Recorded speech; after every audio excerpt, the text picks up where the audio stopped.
सर्वात पहिल्यांदा आपल्या राज्याचे उपमुख्यमंत्री अजितदादा हे आपल्यातून निघून गेले, त्यांना भावपूर्ण श्रद्धांजली अर्पण करते.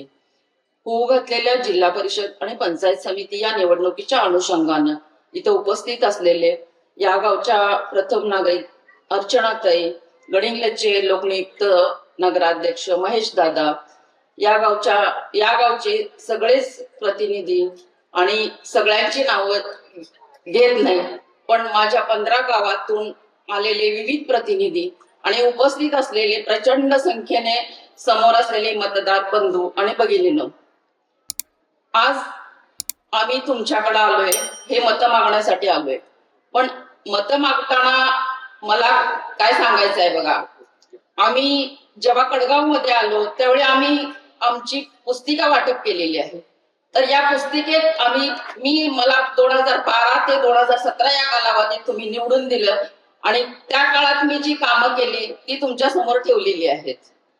आता त्यात मी महिलांसाठी, महिला आत्मनिर्भर व्हाव्यात, स्वतःच्या पायावर उभं राहाव्यात म्हणून शेवाई मशीन असेल, घरघंटी असेल, झेरॉक्स मशीन असतील, एखादं पार्लरचं कोर्स असेल, यासारख्या सुविधा महिलांसाठी उपलब्ध करून दिल्या.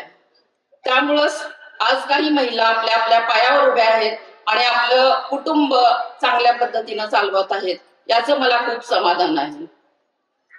आता दुसरं सांगायचं झालं तर शिक्षणासाठी म्हणाल तर मी जेव्हा 2012ला निवडून आले तेव्हापासून प्रत्येक गावात शिक्षणासाठी सुद्धा प्रयत्न केलेले आहेत.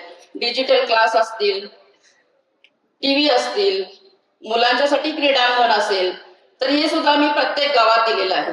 म्हणजे प्रत्येक गावाला मी न्याय देण्याचा प्रयत्न केलेला आहे. आता दुसरा शेतकऱ्यांसाठी प्रश्न असेल तर शेतकऱ्यांना शेताकडे जायचं म्हटलं किंवा त्यांचा माल शेताकडून गावात आणायचा आणि तो विक्री करायचा म्हटला तर 2 व्हीलर वरून सुद्धा जाता येत नव्हतं, चिखलातून जायला लागायचं.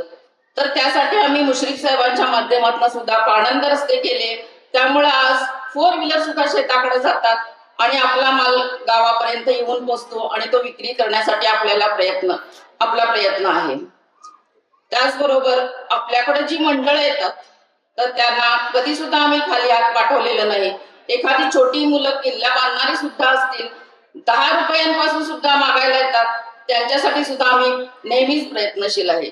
या छोट्या छोट्या गोष्टी का सांगाले मी, आता सतीश दादांनी तुम्हाला एवढी सगळी कामं सांगितलेली आहेत की माझ्यासाठी सांगायला त्यांनी काही शिल्लक ठेवलेलं नाहीये. अजून शेतकऱ्यांसाठी असेल की त्यांनी ताडपत्री, बुट्टी, खुरपी यासारख्या सुविधा मी त्यावेळेला कृषी विभागात असेल किंवा महिला बाल कल्याणमधनं असेल त्या गावात देण्याचा प्रयत्न केलेला आहे. त्यामुळं मला सगळे ओळखतात, असं प्रियांकाताई सारखं सांगत असतात की शैलजाताईंना सगळे ओळखतात पण मी अजून नवखी आहे. आमचं काम बोलतंय हेच आमचं ब्रीद वाक्य आहे. हे आम्ही का म्हणतोय की आम्ही पुस्तिका वाटली आहे, त्यात सगळ्या गोष्टी या खऱ्या आहेत, कुठलंही काम आम्ही खोटं त्यात छापलेलं नाही. आता सगळ्यांनी सगळे प्रश्न मांडलेले आहेत, आम्ही काय करू हे सगळं सांगितलेलं आहे. पण महिलांसाठी मला अजून बऱ्याच काही गोष्टी करायच्या आहेत. शाळेत जाणाऱ्या मुलींसाठी बऱ्याच गोष्टी करायच्या आहेत.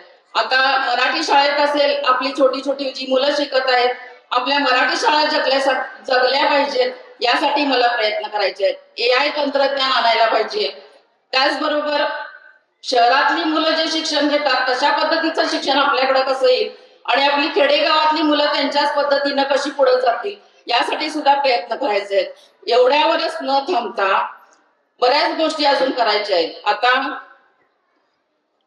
महिलांचा आरोग्याचा हा प्रश्न आहे, तर आरोग्यासाठी मी या अगोदर निवडून आले त्यावेळेला आमच्या 7 गावांसाठी म्हणजे आत्याळ, बेळगुंदी, इंचनाळ, ऐनापूर, हिरलगे या गावांच्यासाठी महागावला जायला लागायचं.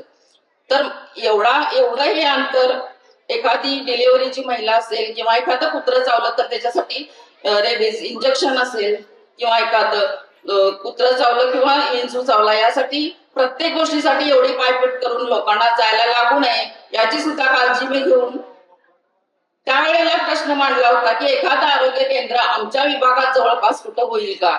तर त्यावेळेला मी मांडलेला प्रश्न हा आता म्हणजे 2017 नंतर जेव्हा तुम्ही सतीश दादांना निवडून दिला त्यावेळी पूर्णत्वास आलं आणि 7 कोटीची आता सुसज्ज इमारत आता उभी असणार आहे आणि यापेक्षा काय कमी असू शकते. आता एवढ्यावरच न थांबता आपले महिला असतील, शिक्षण असेल, आरोग्य असेल, या सगळ्या सुविधा आम्ही पोहोचवलेल्या आहेत आणि तुम्ही जास्तीत जास्त मताधिक्याने आम्हाला निवडून देण्यासाठी आम्ही काम घेऊन पुढे आलोय आणि आमचं कामच बोलतंय. यासाठी या विभागातनं प्रियांका देसाई उभ्या आहेत आणि जिल्हा परिषदसाठी मी स्वतः शैलजा पाटील उभी आहे आणि तुम्ही आम्हाला जास्तीत जास्त मताधिक्यानं निवडून द्यावं एवढीच विनंती या प्रसंगी करते. आणि हीच राष्ट्रवादीला तुम्ही निवडून दिलात तर हीच खरी श्रद्धांजली अजितदादांना असणार आहे एवढंच सांगते आणि थांबते. धन्यवाद. धन्यवाद.